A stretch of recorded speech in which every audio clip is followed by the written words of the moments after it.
Salut les juniors, salut les seniors. Aujourd'hui, on revient vers vous avec le président de la Fédération française des sociétés d'assurance. Il s'intéresse aux générations, il s'intéresse à l'avenir. Il a publié en son temps Papy Crack. Papy Crack publié en plusieurs langues, notamment le coréen. On est avec Bernard Spitz. Bonjour Bernard. Bonjour David.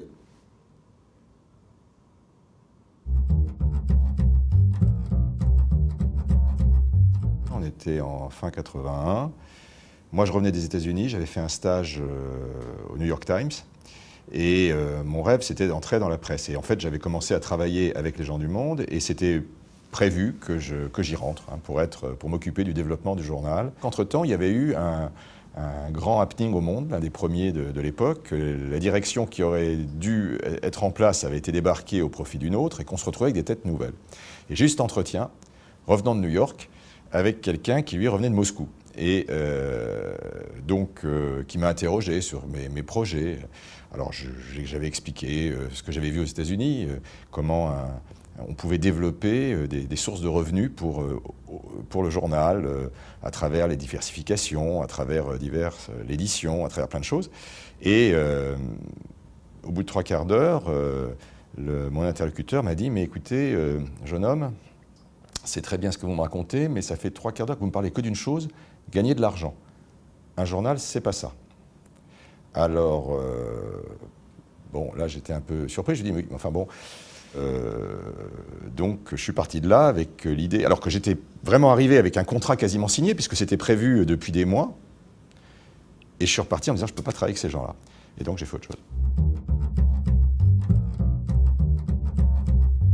On voit très clairement cette espèce d'hypocrisie, de double langage, de contradiction entre une société qui dit vive les jeunes, mais vous pourriez remonter à Françoise Dolto, il faut l'enfant, il faut tout, on n'a jamais été aussi précautionneux vis-à-vis des enfants, et par ailleurs on les massacre économiquement, socialement, dans tous les domaines. Donc ça c'est un vrai sujet. On a eu une espèce d'égoïsme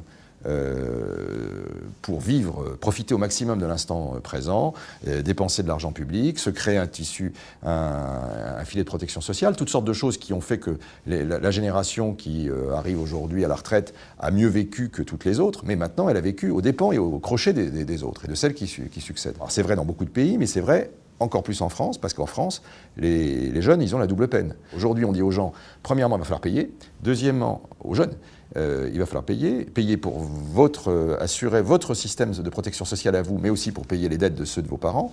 On leur dit, il va falloir trouver une place dans la société, mais il n'y a pas beaucoup d'emplois, parce que tous ceux qui ont un emploi s'organisent pour le défendre. Et donc, on est sur une société défensive. On a un grave problème de formation en France, aussi bien au niveau initial qu'au niveau de la formation professionnelle. Donc, dans une période incroyable d'accélération de l'histoire, des techniques, de la production, le fait de ne pas avoir permis aux gens de leur donner les moyens d'une formation adaptée fait que des gens se retrouvent en décalage, qui ne sont plus capables d'occuper un certain nombre de fonctions dont on a besoin dans les entreprises. Donc ça, c'est un vrai sujet. Le deuxième point qui explique le chômage des seniors, c'est l'âge de la retraite. Il y a un problème tout simple qu'il faut comprendre. Une entreprise ne va pas recruter quelqu'un qu'il va falloir former, à qui il va falloir apprendre les spécificités de l'entreprise, de sa clientèle, etc. Si c'est un investissement et qu'il faut minimum plusieurs mois, peut-être 1 an ou 2 ans pour lui donner cet acquis-là, si c'est quelqu'un qui va s'en aller dans 1 an ou 2 ans.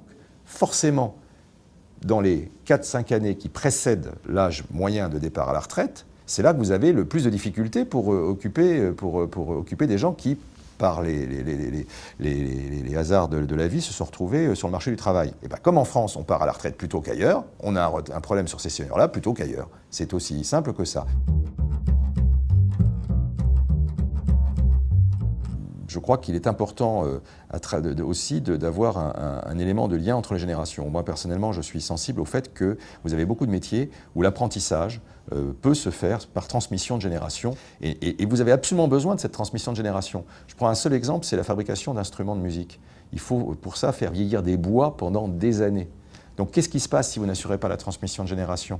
Les gens qui vont partir à la retraite, ils arrêtent toute investissement 7-8 ans avant de partir à la retraite, puis ils épuisent petit à petit leur stock, Et puis le jeune qui arrive, un, il n'a pas forcément la bonne formation, et deux, il va attendre comme ça 5 ou 6 ans que de disposer des... Donc c'est mort.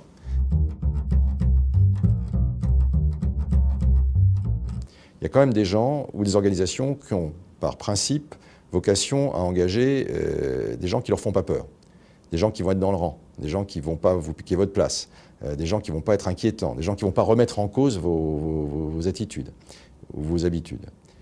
Et moi, ce n'est pas mon style. Je pense qu'il faut accepter le risque de gens qui viennent apporter de l'énergie, nous amener à voir les choses de façon différente, et qu'on doit se sentir suffisamment fort pour considérer que ça, c'est une richesse et ce n'est pas un danger. Le management du risque, c'est le métier de l'assureur. Ça ne veut pas dire qu'on n'en prend pas, ça veut dire qu'on essaie de prendre les bons. Alors c'est non seulement un secteur d'avenir, mais c'est un secteur qui recrute dès à présent. Aujourd'hui, vous avez à peu près 14 000 personnes qui sont recrutées chaque année. C'est donc l'un des secteurs qui recrute le plus. C'est un secteur en plein essor pour une raison extrêmement simple. On parlait tout à l'heure de gestion du risque. Aujourd'hui, nous avons probablement jamais été conscients du fait que nous avions dans notre vie, à la fois professionnelle et personnelle, autant de gestion de risque à assurer. On va jusqu'à l'absurde, c'est-à-dire que le risque zéro est quand même une idée... le principe de précaution est un très mauvais principe. Les gens la façon dont on s'est lancé dans cette affaire et montre quand même, là encore, l'incroyable légèreté derrière les grands principes que l'enfer est pavé de bonnes intentions. La meilleure façon de prendre des précautions maximum, c'est de ne rien faire du tout. La plupart des grandes inventions, la plupart des choses dont bénéficie chacun d'entre nous dans sa vie de tous les jours, n'auraient jamais pu être conçues si on avait appliqué strictement le principe de précaution. Donc on est là dans quelque chose qui tourne à la caricature. Bon, le refus du risque, ça n'est pas une voie d'avenir. La gestion du risque, c'est la voie d'avenir. Pour des gens qui ont déjà travaillé en entreprise, la situation est différente de débutants. Je crois que le détail qui tue, pour quelqu'un qui a travaillé en entreprise, c'est la personne qui vous dit du mal des gens avec qui il a travaillé. L'indolence.